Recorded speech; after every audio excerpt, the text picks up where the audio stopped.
কোটা বিরোধী আন্দোলনের সংঘর্ষে বেগম রোকেয়া বিশ্ববিদ্যালয়ের এক শিক্ষার্থীর মৃত্যু হয়েছে। আজ মঙ্গলবার দুপুরে এ সংঘর্ষের ঘটনা ঘটে। নিহত শিক্ষার্থীর নাম আবু সাইদ। তিনি বেরোবির ইংরেজি বিভাগের 12তম ব্যাচের শিক্ষার্থী। রংপুর মেডিকেল কলেজ হাসপাতালের পরিচালক ডক্টর মাহমুদ ইউনুস আলী বলেন, গুলিবিদ্ধ অবস্থায় আবু সাইদকে হাসপাতালে আনা হয়। পরীক্ষার পর তাকে মৃত ঘোষণা করা হয়। জানা গেছে, দুপুরে বেরোবির কোটা আন্দোলনকারী শিক্ষার্থীরা মিছিল নিয়ে শহরের লালবাগ এলাকা থেকে ক্যাম্পাসের দিকে যায়। এরপর ক্যাম্পাসে প্রবেশের চেষ্টা করলে পুলিশ তাদের বাধা দেয়। এক পর্যায়ে পুলিশের সঙ্গে তাদের সংঘর্ষ বাধে। তখন পুলিশ শিক্ষার্থীদের লক্ষ্য করে রাবার বুলেট ছোড়ে।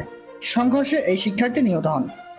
Rangpur metropolitan police commissioner Mahmud Moniruzzaman বলেন, কোটা আন্দোলনকারী শিক্ষার্থীদের সঙ্গে বিভিন্ন স্কুল, কলেজ ও অন্যান্য শিক্ষা প্রতিষ্ঠানের শিক্ষার্থীরা যোগ দেন। তারা পুলিশের সঙ্গে সংঘর্ষে জড়ান।